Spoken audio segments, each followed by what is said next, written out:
Side खबरों के लिए सब्सक्राइब करें फ्लेम मीडिया और उसके बाद बेल आइकन को प्रेस करें ताकि सबसे पहले आपको मिले एक्सक्लूसिव खबरें।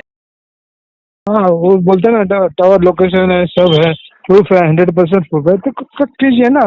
आपको जो करने का तो कीजिए। अगर उन लोग ने कुछ गलत किया रहेगा तो सजा होना चाहिए ना। अच्छा, सजा होना चाहिए, सजा मिलनी चाहिए। जो दोषी है उनको सजा मिलना चाहिए। अगर जो दोषी प्रूव करके दिखाते हैं तो उनको सजा होना चाहिए।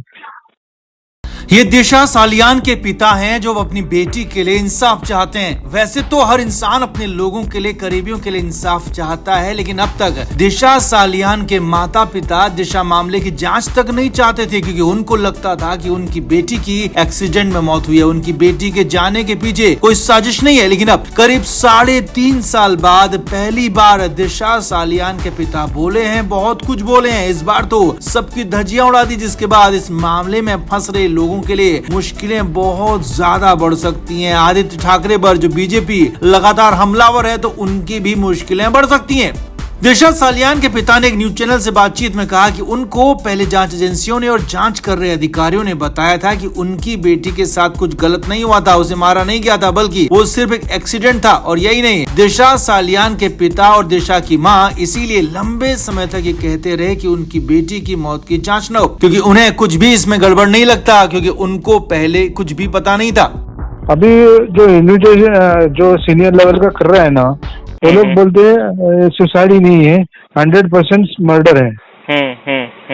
ऐसा बोलते हैं, सुसाइड है ही नहीं बोलते हैं। और मेरा जानकारी में मैं जब इंक्वायरी किया, जब मेरे को सब जगह सुसाइड ही बोला उन्होंने। अच्छा, एक्सीडेंट बोला, सुसाइड नहीं बोला।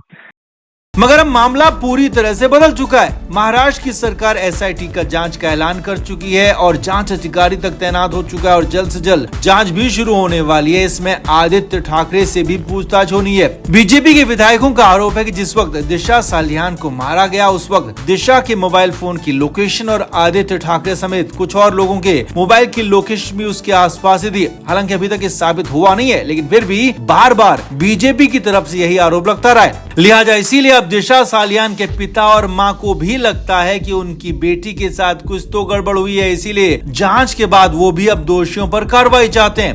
हाँ, वो बोलते हैं ना टावर लोकेशन है, सब है, प्रूफ है, 100% प्रूफ है, तो कीजिए ना। आपको जो करने का तो कीजिए। अगर उन लोग ने कुछ गलत किया रहेगा तो सजा होना चाहिए ना। अच्छा, सजा होना चाहिए, सजा मिलनी चाहिए। जो दोषी है उनको सजा मिलना चाहिए। अगर जो दोषी प्रूव करके दिखाते हैं तो उनको सजा होना चाहिए। दिशा केस में ये पहली बार हुआ है जब उनके परिवार से इस तरह की बातें आई हैं, क्योंकि इससे पहले कभी ऐसा नहीं हुआ। चाहे वो कोई कितना भी बड़ा क्यों ना हो, दिशा के माँ और पिता अब उसके लिए सजा चाहते हैं। दोषी साबित होता है तो सजा जरूर से जरूर हो, कड़ी से कड़ी मिलनी चाहिए। अब मामला पूरी तरह से फंस गया, क्योंकि अब तक तो सिर्फ बीजेपी के लोग ही आरोप लगाते रहे, आवाज उठाते रहे, लेकिन यहाँ तो पहली बार दिशा सालियान का परिवार भी जांच की बात कह रहा है। उनके पिता खुलकर बोले हैं, कार्रवाई की बात कह रहे हैं। लिहाजा आदित्य ठाकरे पर जो आरोप लगते रहे, अब उनकी जांच होगी और जांच में कुछ नहीं मिलता है तो फिर तो कोई दिक्कत उनके लिए नहीं है। लेकिन हाँ, अगर जांच में कुछ मिल जाता है तो फिर मामला बहुत ज्यादा बिगड़ जाएगा। हालांकि शिवसेना UBT की तरफ से कहा गया है कि बीजेपी सिर्फ राजनीति के लिए सब कुछ कर रही है। आदित्य ठाकरे को बदनाम करने की साजिश के तहत बार बार SIT की बात हो रही है। अब यहाँ पर मामला ये भी है कि दिशा सालियान मामले की जांच होती है, जांच में कुछ निकलता है तो मामले के तार सीधे सीधे सुशांत सिंह राजपूत के मामले से भी जुड़ेंगे, क्योंकि सुशांत और दिशा का मामला पहले दिन से बार बार लगातार एक साथ जुड़े होने की बात कही जाती रही है। और इस बार भी अगर ऐसा कुछ होता है तो ये बहुत बड़ा ब्रेक थ्रू होगा इस पूरे केस में। न सिर्फ दिशा वाले केस में बल्कि सुशांत केस में भी बड़ी सफलता यहाँ पर मिल सकती है और दोषियों तक जांच टीम पहुंच सकती है। अब हम तो यही कहेंगे कि मामले के हर हाल में जांच होनी ही चाहिए, क्योंकि सच तो सच है, वो बाहर निकलना ही चाहिए। और अगर आदित्य ठाकरे ने कुछ गलत किया है तो उन्हें सजा भी मिलनी चाहिए, और अगर कुछ गलत नहीं किया है तो उनको बरी होकर इज्जत से आगे बढ़ने का हक भी है। अब आपका इस पर क्या कहना है, कमेंट बॉक्स में जरूर बताएं, वीडियो को शेयर भी करें। Flame media report.